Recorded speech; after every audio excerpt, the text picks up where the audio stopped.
Hi, friends. A very healthy good afternoon to you all. This is Pratiksha Avasti, and I welcome you all to PIIT Institute of Management and Computer Application. So, in this video, we are going to study about that is barriers of effective communication, how you can overcome with this problem. कि जो barriers हैं, आप उनसे कैसे overcome हो सकते हैं.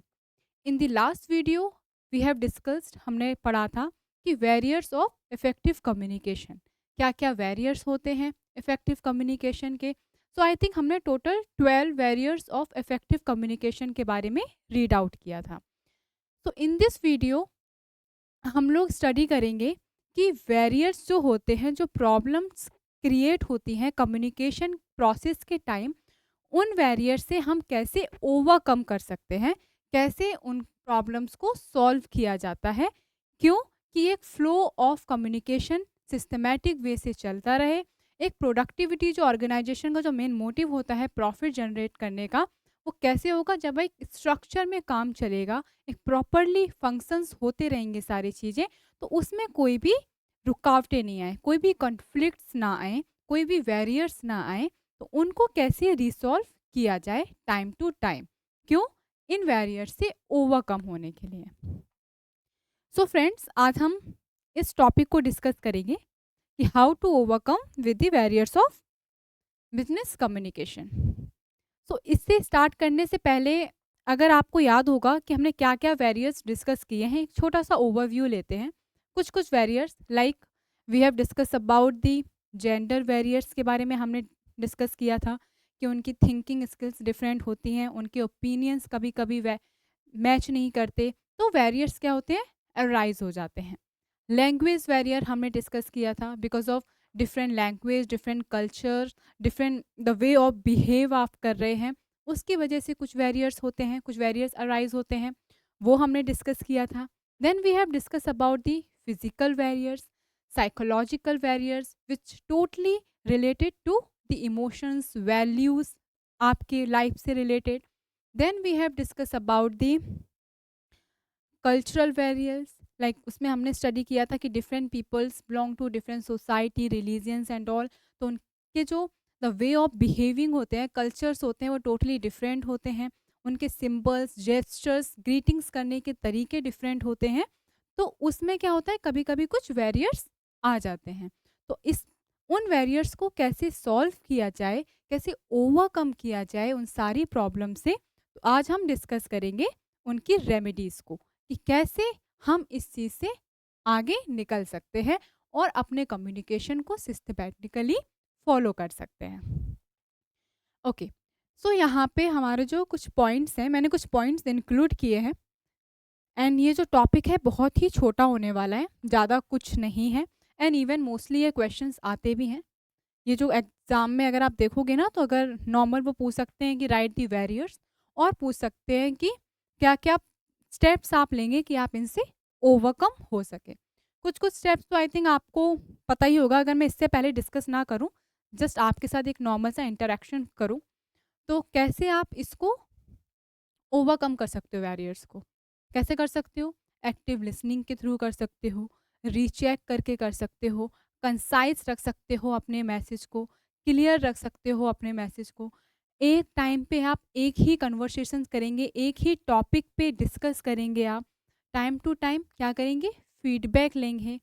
आप जिनके साथ कनेक्ट करना चाहते हो उनको पहले क्या करेंगे, जानने की कोशिश करेंगे. Who are your targeted audience, क्या आपको उनके साथ कनेक्ट करना है, what message you want to convey, आप क्या मैसेज कन्वे करना चाहते हैं, what are the problems arises, उनको कैसे सॉल्व करना है, क्या क्या स्ट्रैटेजीज बनानी है, क्या प्लान्स बनाने हैं time to time. And definitely dynamic in nature होना चाहिए आपके मैनेजमेंट को. ये क्या है, ओवरकम वाली चीज़ों को हम यहाँ इंक्लूड करेंगे, time to time trainings provide करेंगे. तो ऐसे हम क्या कर सकते हैं, we can overcome from the barriers of communication. जो बैरियर्स हैं उनसे हम ओवरकम कर सकते हैं. ओके, सो हम डिस्कस करते हैं अपने पॉइंट्स को कि क्या क्या पॉइंट्स हैं इसमें इंक्लूड होते हैं. तो remedies to overcome barriers of communication of business communication are पहला पॉइंट है हमारा, clarify your ideas before communication. जब भी आप कम्युनिकेट करने जा रहे हैं, जब भी आप अपने मैसेज को किसी को भेज रहे हैं, सेंड कर रहे हैं, चाहे वो आप अपने ऑडियंस के साथ कनेक्ट कर रहे हैं, चाहे आप अपने कलीग्स के साथ कनेक्ट कर रहे हैं, चाहे आप अपने एम्प्लॉयज़ के साथ कनेक्ट कर रहे हैं, what you have to do, what your responsibility, आपको क्या करना है, आपको क्लेरिफाई करना है योर आइडिया बिफोर कम्युनिकेशन।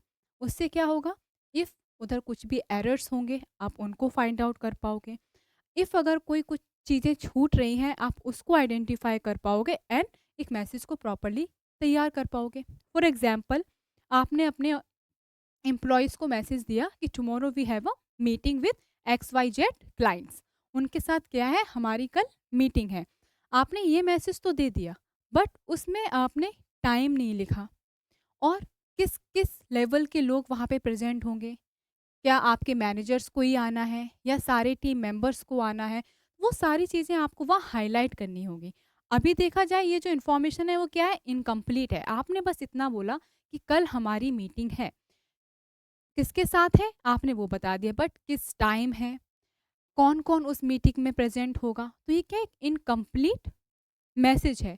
अगर आप उसको क्या कर रहे हैं, भेजने से पहले अगर आपने अपने आइडियाज़ को या अपने मैसेज को उसको दोबारा से क्लेरिफाई किया, दोबारा से रीचेक किया, तो आप वो एरर्स को क्या कर सकते हैं, फाइंड आउट कर सकते हैं एंड आप काफ़ी अच्छे से उस मैसेज को फिर से प्रॉपरली सेंड कर सकते हैं प्रॉपर इन्फॉर्मेशंस के साथ, जिसमें आपने ये भी बताया कि कल हमारी मीटिंग है, वो मॉर्निंग में होगी या आफ्टरनून में होगी या इवनिंग में वो हमारा शेड्यूल होगा, किस टाइम होगा, कौन-कौन उसमें प्रेज़ेंट होगा। तो ये क्या हो गया आपका, clarify your ideas before communication.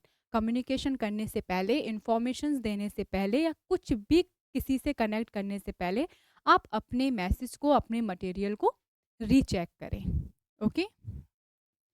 Second है, communicate according to the need of the receiver. हमेशा आपको इस पे क्या करना है, ध्यान देना है कि जो आप कम्युनिकेट करने जा रहे हो उस चीज़ की रिसीवर को नीड है कि नहीं है। ऑलवेज ट्राई कि जब हम किसी से कम्युनिकेट करें, वो चीज़, वो मटेरियल उस पर्सन के लिए क्या होना चाहिए, वैल्यूएबल होना चाहिए। तो जब भी आप कम्युनिकेट करने जाओगे, what you have to do, आपको क्या करना है, you have to find out your targeted audience, कि आपके टारगेट ऑडियंस कौन है, उनकी नीड्स क्या हैं, उनकी डिमांड्स क्या हैं, उसके अकॉर्डिंग आप अपने मटेरियल्स को तैयार करोगे और उनसे क्या करेंगे, कनेक्ट करने की कोशिश करेंगे। जिससे क्या होगा, आप अपने मैसेज को टू द पॉइंट रख पाओगे, उनकी नीड्स के अकॉर्डिंग आप वहाँ पर अपने आप को परफॉर्म कर पाओगे एंड ज़्यादा से ज़्यादा आप अपने रिसीवर्स के साथ कनेक्ट कर पाएंगे। फिर है हमारा third, consult others before communication. जब भी आप कम्युनिकेट करने जाओ, ट्राई करो कि आप बाकी लोगों से क्या कर सको, कंसल्ट कर सको कम्युनिकेशन करने से पहले। इससे क्या होगा, जो एक्सपर्ट्स हैं, इस में भी कोई भी सब्जेक्ट है, कुछ भी चीज़ है, उससे रिलेटेड आप अगर एक्सपर्टीज लोगों से डिस्कस करते हैं, कंसल्ट करते हैं, हो सकता है कि वो आपको और ज़्यादा मॉडिफाई कर दें, उसमें आपको और ज़्यादा इंफॉर्मेशंस प्रोवाइड करें, जिससे क्या होगा, आपका मटेरियल एक प्रॉपर तैयार होगा and you can easily connect with your audience. आप उनके साथ इजीली क्या कर पाएंगे, कनेक्ट कर पाएंगे एंड वो आपको एक प्रॉपर डायरेक्शन में गाइड कर पाएंगे। Then be aware of language, tone and content of message. When you are trying to communicate with someone, जब भी आप ट्राई कर रहे हो किसी के साथ कम्युनिकेट करने के लिए, ऑलवेज ट्राई कि आप किस लैंग्वेज में बात कर रहे हैं, फोकस करें, आपकी टोन कैसी है, योर वॉइस कैसी है and your content of messages कैसे हैं। आपने जो कंटेंट तैयार किया है वो रिसीवर को समझ में आ रहा है या नहीं आ रहा है, आपकी टोन प्रॉपर है कि नहीं, कि वो रिसीवर तक पहुंच रही है या नहीं, वैल्यूएबल है या नहीं, एंड दूसरा जो आप लैंग्वेज जो यूज़ कर रहे हैं वो रिसीवर के लिए अंडरस्टूडेबल है कि नहीं है। तो ऑलवेज फोकस इन तीन चीज़ों पे आपका होना चाहिए, कि आपकी लैंग्वेज प्रॉपर होनी चाहिए, आपके वर्ड्स प्रॉपर होने चाहिए जो कि कनेक्ट कर पाएँ रिसीवर्स के साथ, टोन आपकी प्रॉपर होनी चाहिए कि आप जब कनेक्ट कर रहे हैं तो सामने वाला पर्सन आपके साथ कनेक्ट कर पा रहा है एंड आपका कंटेंट काफ़ी वैल्यूएबल होना चाहिए जो कि उनके नीड्स के अकॉर्डिंग हो. So you can connect with your audience, receivers and everyone. Now try to connect with the audience. जैसे मैंने बताया कि ऑडियंस के साथ कनेक्ट करें. ऑडियंस के साथ कैसे कनेक्ट कर पाएंगे? कुछ एग्जाम्पल्स दीजिए रिलेटेड टू पर्सनल लाइफ. कुछ नॉर्मल क्या होते हैं, आपने देखा होगा जब भी कोई स्पीकर्स वगैरह होते हैं वो किसी भी लाइक आपने मोटिवेशनल स्पीकर्स को देखा होगा, जब वो मोटिवेट करते हैं तो वो कोई रियल लाइफ से रिलेटेड एग्जाम्पल्स देते हैं. क्यों देते हैं? जस्ट बिकॉज कि वो अपने ऑडियंस के साथ क्या कर सके, कनेक्ट कर पाएँ. तो रियल एग्जाम्पल्स जो होते हैं वो काफ़ी कनेक्ट करते हैं लोगों की लाइफ के साथ. हो सकता है कि वहाँ पे 100 पीपल्स हैं, उनमें से हो सकता है कोई 2 पीपल्स के साथ वो इंसिडेंट हुआ और वो उन्होंने वो चीज़ फेस की हो, तो वो एग्जाम्पल इन दोनों के लिए काफ़ी वैल्यूएबल होगा. और जब ये 2 लोग बाकी लोगों को ये एग्जाम्पल बताएँगे तो उनको लगता है कि हाँ, ये पर्सन ये चीज़ सच बोल रहा है एंड वो इन दोनों के ऊपर ट्रस्ट करके एंड आपके ऊपर ट्रस्ट करके आपका जो मटेरियल है, जो चीज़ आप कंटेंट है, वो काफ़ी अच्छे से कनेक्ट कर पाएँगे बाकी लोगों के साथ. तो यहाँ पर हो गया क्या? Connect with the audience. कैसे? आप उनके साथ रियल लाइफ एग्जाम्पल्स दे सकते हैं. Then proper body language. आपकी जो बॉडी लैंग्वेज है वो ना प्रॉपर होनी चाहिए, जो कि आपके कॉन्फिडेंट को वहाँ पे शो करे कि you are very confident with your materials. आप अपने मटेरियल्स के साथ काफ़ी कॉन्फिडेंट हैं. आप जो उनको कन्वे करना चाहते हैं उसको लेके आप काफ़ी कॉन्फिडेंट हैं. आपकी पर्सनैलिटी जो बॉडी लैंग्वेज है वो ये शो करती है कि what type of person you are and how much you are confident with your materials and कितनी पॉजिटिव पर्सनैलिटी को आप कैरी कर रहे हैं. अगर आपकी बॉडी लैंग्वेज प्रॉपर नहीं है, ये वहाँ पे ये शो होता है कि आप कितने अंडर कॉन्फिडेंट हैं. आपकी जो पर्सनैलिटी है वो पॉजिटिव ना हो के नेगेटिव डायरेक्शन की तरफ जाती है, जो कि क्या करती है, ऑडियंस के लिए एक नेगेटिव इम्पैक्ट डालती है और आप उनके साथ कनेक्ट नहीं कर पाते, अपने रिलेशंस को बिल्डअप नहीं कर पाते हैं. सो ऑलवेज ट्राई कि आपकी बॉडी लैंग्वेज क्या है, प्रॉपर होनी चाहिए, सो you can easily connect with your audience.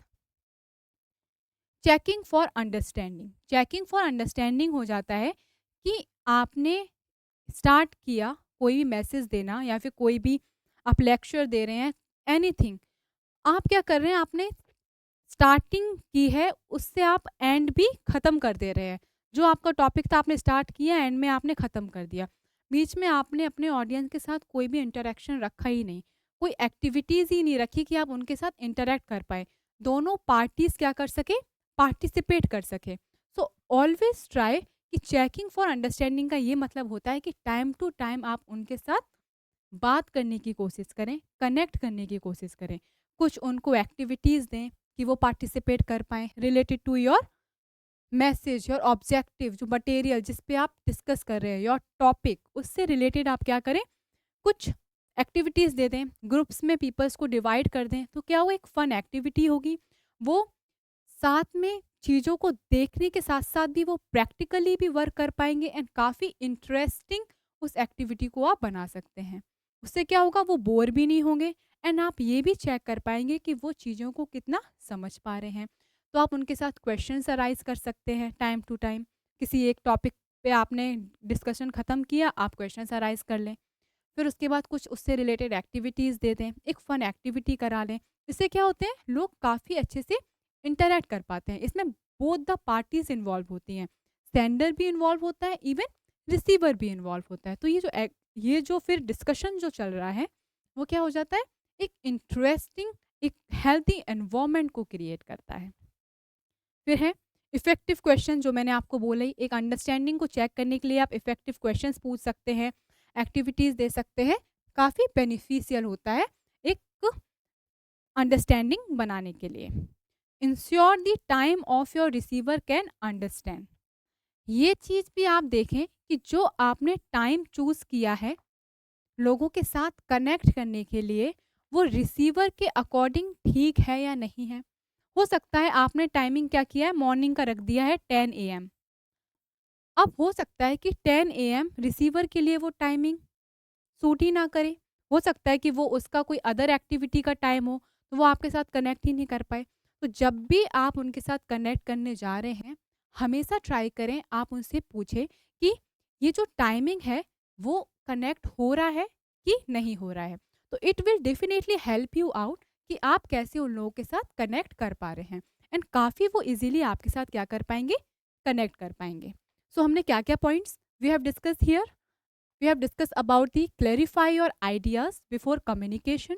Second, we have discussed about communicate according to the need of the receiver. Third, we have discussed about consult others before communication. Then be aware of language, tone and content of your messages. Try to connect with the audience. Proper body language. Checking for understanding. Effective questions. Ensure the time of your receiver can understand. ये हमने कुछ points यहाँ पे discuss किए। Let's go to the next slide. इसमें भी कुछ points हैं जो काफ़ी हेल्पफुल हैं, किस लिए? Overcome with the barriers of communication. So हम नेक्स्ट पॉइंट डिस्कस करते हैं, make your message to the point and short. कभी भी किसी भी मैसेज को, किसी भी डिस्कशंस को ज़्यादा लेंदी नहीं बनाना चाहिए। ये क्या होता है, लोगों का इंटरेस्ट जो है वो हटने लगता है उस चीज़ को लेके। पीपल्स क्या होते हैं, बोर होने लगते हैं उस चीज़ को सुन सुन के। और किसी भी ट्राई करो कि जब भी आप कन्वे कर रहे हैं चीज़ों को पॉइंट में लिखें। पॉइंट में आप चीज़ों को लिख रहे हैं एंड उसको एक ब्रीफ एक्सप्लेनेशंस दे रहे हैं, तो काफ़ी लोगों को वो चीज़ पॉइंट टू पॉइंट समझ में आती है, आप कनेक्ट कर पाते हैं। और मैसेज जितना आपका शॉर्ट रहेगा, क्लियर रहेगा, टू द पॉइंट रहेगा, ऑडियंस उतना ज़्यादा क्या कर पाएंगे, उससे कनेक्ट हो पाएंगे। यही चीज़ अगर आप क्या करें, पॉइंट टू पॉइंट ना करते हुए आप पैराग्राफ राइटिंग कर रहे हैं, काफ़ी लेंदी जो चीज़ें, जो discussion half an hour 1 hour में कंप्लीट हो सकता था, वो आपने 3 to 4 आवर्स अननेसेसरी खींच लिया है। वो क्या है, टाइम वेस्ट है। हो सकता है कि आप वो चीज़ कनेक्ट करें, आप उस दिन फ्री हैं, मल्टीपल पीपल्स जो हैं जो आपके साथ कनेक्ट हुए हैं उस वक्त, उनका कुछ बिजी टाइम हो, वो कुछ अदर एक्टिविटीज़ करना चाहते हैं, उनका कोई डिफरेंट शेड्यूल हो उस दिन, तो वो आपको 4 to 5 आवर्स नहीं दे सकते। जो चीज़ आप कनेक्ट कर सकते हो with in a half an our या कुछ पॉइंट्स में मैसेज को सॉर्ट करके इजीली, तो क्या होता है कि वो ज़्यादा अच्छे से आपके मैसेजेस पे ट्राई करते हैं। आपने देखा होगा, मोस्टली बच्चों को भी देखा होगा, एग्ज़ाम्स के टाइम जो वीडियोस होते हैं वो हमेशा ट्राई करते हैं कि जो वीडियो 7 to 8 मिनट्स का हो, टू द पॉइंट हो और बच्चे उसको सुने और इजीली कनेक्ट कर पाएँ। सेम वीडियोस जो होते हैं कभी कभी 1 1 आवर के भी होते हैं, बच्चे मोस्ट ऑफ द टाइम वो वीडियोस नहीं देखते। उन्हें ये लगता है कि जो चीज़ हमें 7 मिनट्स के वीडियो में मिल रही है और वो भी प्रॉपर मिल रही है, why should I waste my time जो कि 2 आवर्स के वीडियोस में हम करेंगे। तो वो उनको क्या लगता है, मैं इसको देख के इतने टाइम में मैं और भी टॉपिक्स को कवर कर सकता हूँ। तो सेम चीज़ यहाँ पे है, always try to make your material काफ़ी point wise and very short, concise होना चाहिए, टू द पॉइंट होना चाहिए, ऑब्जेक्टिव को आप वहाँ पे हाईलाइट कर पाए एंड इजीली आप कनेक्ट कर पाए। Then listen before you speak again. If you are a good speaker, आप काफ़ी अच्छे स्पीकर हैं, काफ़ी अच्छा आप कम्युनिकेट करते हैं, उसके साथ साथ आपको क्या होना चाहिए, एक गुड लिसनर भी होना चाहिए। अगर आप अच्छे से लोगों को सुन नहीं सकते, तो डेफिनेटली आप अच्छे से उनके साथ क्या कर पाएंगे, कम्युनिकेट कर ही नहीं पाएंगे। तो ऑलवेज ट्राई कि अगर आपको अपनी कम्युनिकेशन प्रॉपर रखनी है, तो always try to become a good listener first. Then do not interrupt when someone else is speaking. जब कोई और बात कर रहा है तो उसमें बीच में बात करने की ज़रूरत नहीं है, अननेसेसरी उस टॉपिक में घुसने की ज़रूरत नहीं है। बिकॉज आप सामने वाले को, जैसे ये वाला पॉइंट क्या था, listen before you speak again, यहाँ पर आपकी रिस्पॉन्सिबिलिटी ये है कि वो पर्सन क्या कह रहा है, क्या समझाना चाहता है। जब वो अपनी बात को ख़त्म कर ले, then you can arise your questions, या जो भी क्वेरीज हैं आपकी, देन आप पूछ सकते हैं उसे। But if someone is explaining anything, अगर वो कुछ भी चीज़ एक्सप्लेन कर रहा है, उसने अपनी बात ख़त्म ही नहीं की है और आप बीच में क्वेश्चन अराइज़ करना स्टार्ट कर देते हैं। हो सकता है कि जो वो पर्सन जो बोल रहा था, वो इम्पोर्टेंट मैसेज उससे छूट जाए एंड वो आपके क्वेश्चन पे शिफ्ट हो जाए एंड जो वो इन्फॉर्मेशन जो देना चाहता था, वो उसी बीच में रुक जाए। तो इसलिए क्या होता है कि do not interrupt when someone else is speaking. जब कोई बोल रहा है, उसको अपने मैसेज को ख़त्म करने दीजिए, अपनी बात को रखने दीजिए। After that if you have any doubt, now it's your responsibility, now it's your task, what you have to ask any questions related to your any doubts. तो बीच में आपको कभी भी इंटरप्ट नहीं करना है। Summarizing what has been said. आपने सपोज 1 आवर का कोई भी लेक्चर लिया, उसके बाद जब आपकी क्लास ख़त्म हो रही है, इफ़ अगर आपकी कोई मीटिंग ख़त्म हो रही है, एनीथिंग, क्या करेंगे आप? उस चीज़ को एक छोटा सा समरी में कन्वर्ट करेंगे कि हमने क्या क्या डिस्कस किया। जैसे हमने आज क्या किया, वेरियर्स ऑफ इफेक्टिव कम्युनिकेशन को डिस्कस किया। हमने बहुत सारे points we have discuss about जो कि इसमें इंक्लूड होते हैं। अब इसकी समरी क्या होगी? लास्ट में हम नॉर्मल सा डिस्कस करते हैं कि हमने किस किस पॉइंट्स को हाईलाइट किया था, क्या क्या वेरियर्स को हमने पढ़ा था। ये क्या हो गई? एक समरी हो गई। वेरियर्स की बात करूं, हमने बहुत सारे वेरियर्स डिस्कस किए थे। अगेन हम 1 आवर का वीडियो फिर से तो नहीं मैं आपके साथ कन्वे करूंगी, फिर से वो रिकॉर्ड नहीं करूंगी, बट मैं समरी में क्या करूंगी, आपके साथ हाईलाइट करूंगी कि मैंने क्या क्या वेरियर्स डिस्कस किए थे और एक छोटा सा ओवरव्यू दूंगी, जो कि क्या हो जाएगा, summarizing what has been said, कि हमने आज क्या क्या पढ़ा था, क्या क्या हमने किस टॉपिक को कवर किया था। एक छोटी सी समरी में उसको री डिस्कस करना with your audience. Ensure proper feedback. Feedback is very important. वो कोई भी एक्टिविटी हो, चाहे आप किसी के साथ कम्युनिकेट कर रहे हैं, चाहे वो आपकी इंटरनल एक्टिविटीज़ हो, चाहे वो आपकी एक्सटर्नल एक्टिविटीज़ हो, किसी चीज़ से भी रिलेटेड हो, फीडबैक बहुत इंपॉर्टेंट है। फीडबैक एक एनर्जी ड्रिंक का काम करता है। तो टाइम टू टाइम क्या करना है, आपको फीडबैक देते रहना है एंड डेफिनेटली आपको लोगों से फीडबैक लेते रहना है। इससे क्या होगा, if you are giving feedback to someone, वो अपनी पर्सनैलिटी को डेवलप कर पाएगा एंड अगर आप किसी से फीडबैक ले रहे हैं, तो आप क्या कर पाएंगे, अपनी पर्सनालिटी को डेवलप कर पाएंगे एंड प्रॉपरली वर्क कर पाएंगे। तो क्या क्या पॉइंट्स हमने डिस्कस किए? Make your message to the point and short. Second, we have discuss about listen before you speak again. Then do not interrupt when someone else is speaking. Summarizing what has been said and ensure proper feedback. So इसमें इतने ही points थे जो हमने discuss किए कि कैसे हम barrier से ओवरकम हो सकते हैं और कैसे हम लोगों के साथ इजीली कनेक्ट कर सकते हैं और सिस्टमैटिकली वर्क कर सकते हैं। So we have like covered our very important topic, that is like what are the barriers of business communication and how you can overcome with the barriers of business communication. So in the next video we will discuss about the 7 C's of communication, and 7 C's of communication are very important topic जो mostly exam में इससे questions आते हैं. So that's all. Thank you friends.